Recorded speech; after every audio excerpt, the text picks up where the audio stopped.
Welcome back, guys, to another episode of the Lumpia Bites. So, today we're diving into another powerful lesson that everyday leader and manager needs to know. It's the no ego leadership and learning as a leader. Mooch mentioned this in one of our past episodes that 91% of leaders are faking their AI knowledge, pretending that they know more than they do. And just this year, Skillsoft's Global Skills Intelligence Survey reported that 91% of HR professionals believe that employees are exaggerating their skills, especially in leadership, AI, and technical areas. Is fake it till you make it making a comeback? And why no ego leadership is becoming more critical than ever in the age of AI? So, Mooch, let's start by defining this. What does learning as a leader really mean, and how does it connect to no ego leadership? Ooh, learning as a leader. Okay. Um, there's this funny thing that the leaders before, especially in the 90s, I think even in the 40s, that usually the leader of the company is the one who knows everything, meaning they're the one that has all the knowledge and they're 5, 10 steps ahead of the rest of the team. But what's funny now is that the great democratizer is innovation and technology, which means that we're all learning, kind of learning at the same pace. Mhm. So you can be a leader right now, but have a Gen Z come in the company that is way smarter than everyone, right? Because of how fast AI is evolving, how fast innovation is evolving, it really demands a new level of humility from the entire organization, from leadership until the lowest rank and file employee, right? So learning as a leader to me means that it doesn't mean if you're in a certain position that you stop learning. I think the more that you need to learn and the more that your team needs to see that you're so obsessed with learning, because times are changing so fast and it's impossible to be the one who knows everything. So, learning as a leader, it's like continuous improvement for yourself, and I guess collaborative learning, right? Because it's not only your personal goals to improve, but also on how you work with other people. Because it's no ego leadership, meaning it's not about yourself all the time, right? It's not about your self worth, but in how you can collaborate and work with the team. One of my business mentor, I admire him so much because he reveals how curious he is to continue to learn and evolve despite being the founder of one of the largest and fastest growing e-commerce startups in the Philippines. He still has this innate childlike curiosity and humility to keep on learning, and he reveals that to his team. That to me is not just being ego free but being humble enough so that your team can emulate that type of behavior. And that to me is like, okay, my goal also as a leader. Yeah. It's so no matter how much you know, there's always something to learn. So parang it's an infinite game, right? That you just don't stop. I think life in general as well is like that, right? Even as you grow old, you still get the new venture, new hobbies, new activities, and you just keep going. And I know this is your favorite episode, learning as a leader. And I think for me, learning as a leader as well is not expecting that your boss knows everything. From an employee and boss relationship, right?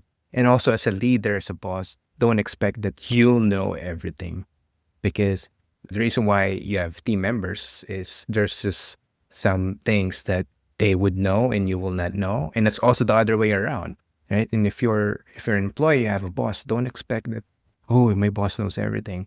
It doesn't work that way. Yeah, Right? If you go to your boss, your boss might not have the answer, and you have to collaborate. I think it's understanding on both ends too, right? definitely, definitely.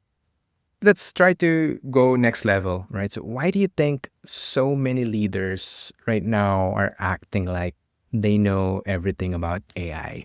you saw the survey, and that's one of your favorite surveys. That 91% of C-suite are exaggerating their AI knowledge.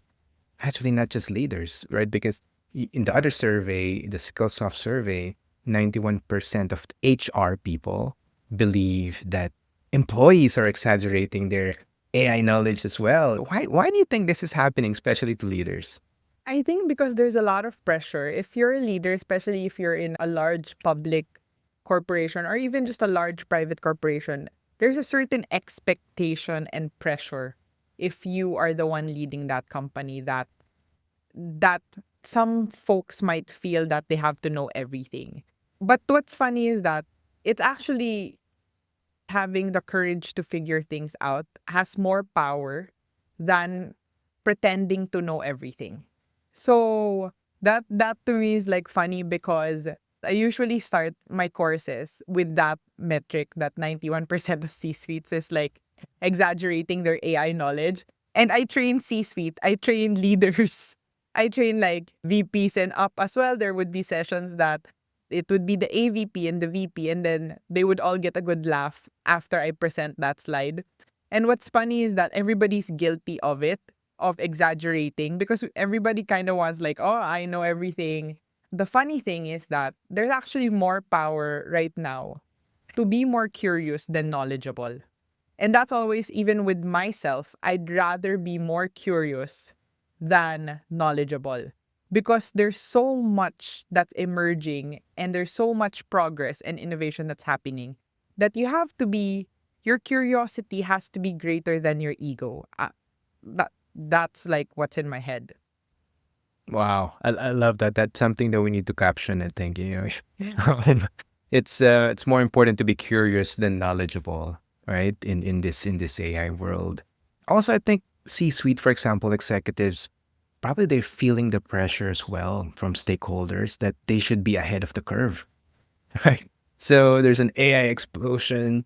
You kind of expect your C-suite and leaders to be ahead of the curve, that they know AI, and to the point that they're okay faking their AI knowledge. And also, I think for employees, managers, middle managers, project leads, they try to exaggerate the AI knowledge because it's a career defining skill. Because, right, we know everyone's going to AI. And if you don't have AI in your resume, you feel like, oh, okay. So, right, a lot of people, they think that AI is now the next thing. So they want to be, in that train to the point that they exaggerate their AI skills because they know that it's a career defining skill right now. Yeah, it's kind of like the gold rush, right? It's AI is a blue ocean, AI is the gold rush. AI can literally take you from a middle manager or a supervisor and catapult you to a leadership position because we're all starting from zero. So it's that great democratizer. That's why I encourage a lot of people to learn AI because it's the single biggest democratizer right now that if you want to get ahead, then you have to learn this new tool and technology, right? So it's literally the skill that can catapult you to the next level if you just learn it. Yeah. So we're talking about learning as a leader, no ego leadership. But here's the twist though, right? When we connect it to AI and what's happening, is AI creating a fake it till you make it culture instead? With all this survey, right? And also feedback from people on the ground as well, right? That they have to catch up. It's a career defining skill. Do you think AI is actually creating more of an ego culture in the workplace, especially with the job uncertainty, right?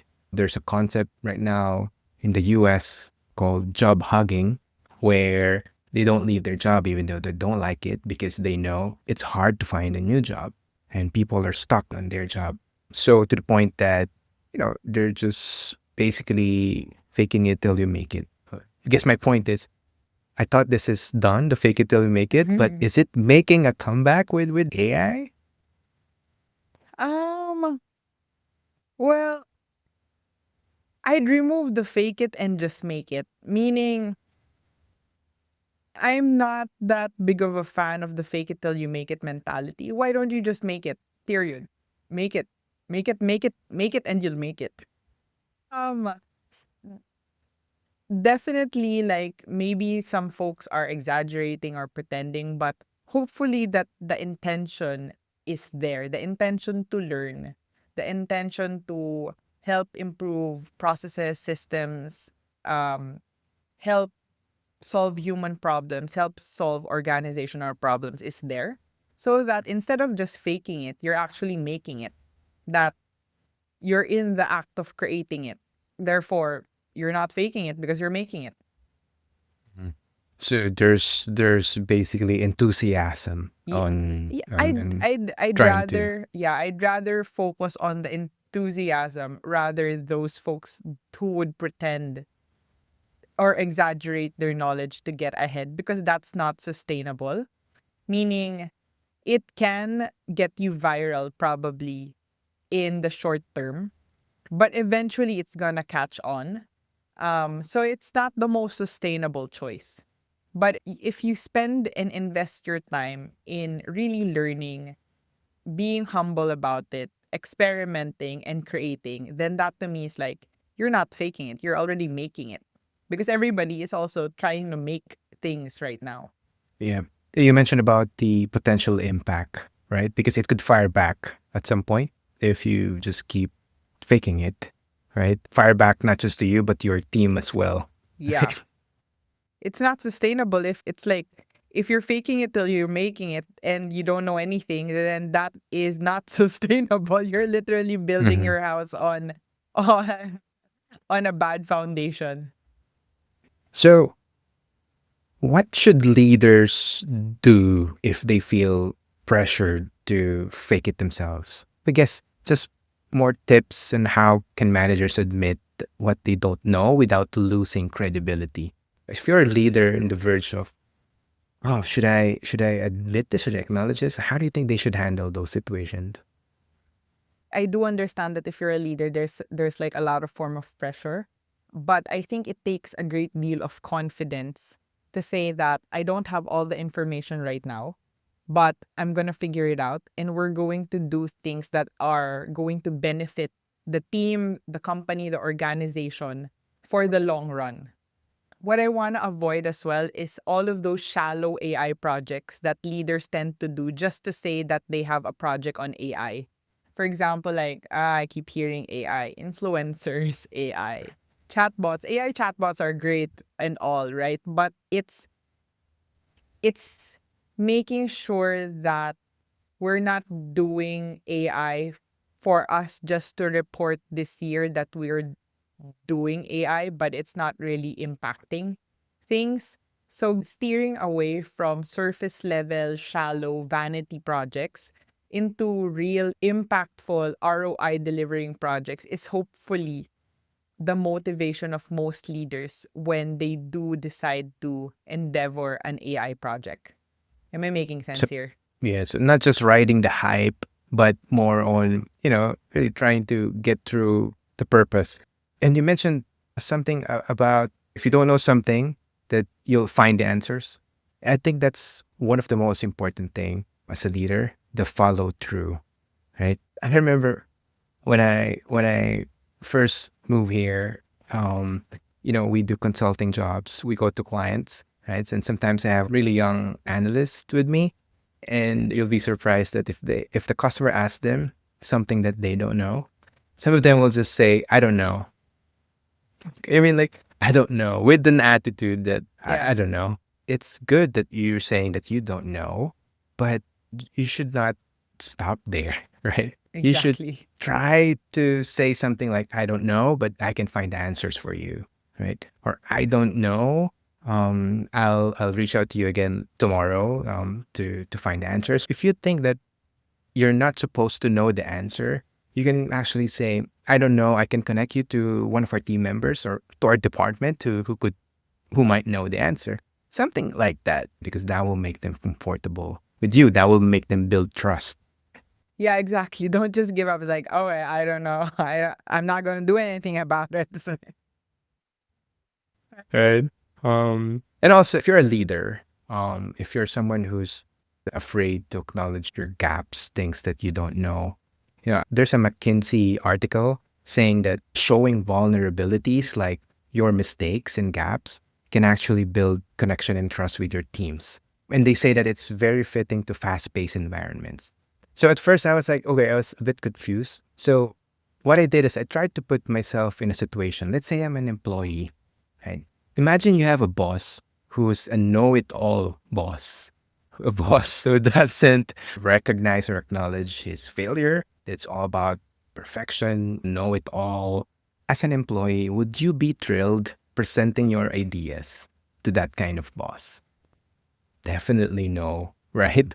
Because you feel like, oh, he knows this. He might shoot this down. It's not perfect. But if you know that your boss can acknowledge his failures, his mistakes, right? You feel like, oh, he's human as well. He's definitely, the kind of human that you wanted to present your ideas to work with.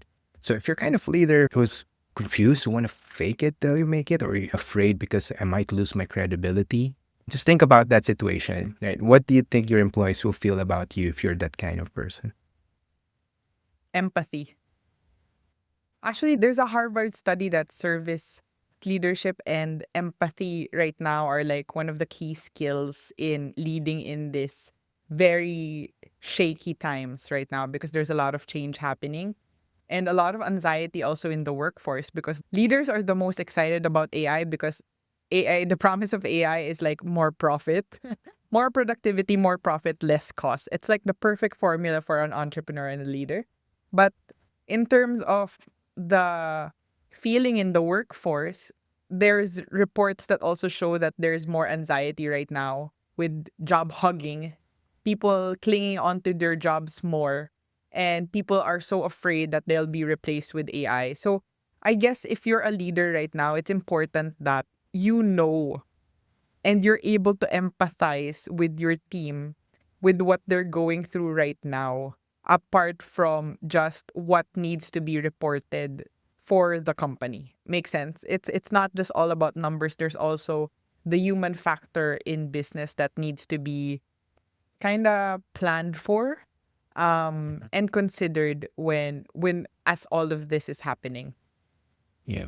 But I feel like this is the perfect time, as a leader to focus on people, right? Because, everyone is focused on the ROI, the numbers, the efficiency. I think people are longing for leaders who's going to really think about people, right? The employees. And, there's a trend here as well in the US where they're cutting down on middle managers to the point where managers before, if you used to manage like maybe 4 people, 5 people, you're now managing like 10 people.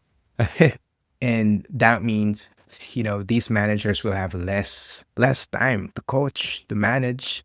So that's a new challenge for managers right now. Which any final words before we close this episode? Just make it, don't fake it. Just just make it, don't fake it, and learn with your team. Make learning the funnest thing and experiment with your team, but set up guardrails too. Yeah, that's a good one. So, to all our viewers, if you guys have any advice or tips on how to practice no ego leadership, feel free to put in the comments below. Don't hesitate to share your thoughts. All right, thanks, Mooch. Thank you for sharing all your knowledge, Thank and we'll you. see you Thanks, again in Push. the next episode. Till the Goodbye. next episode. Bye.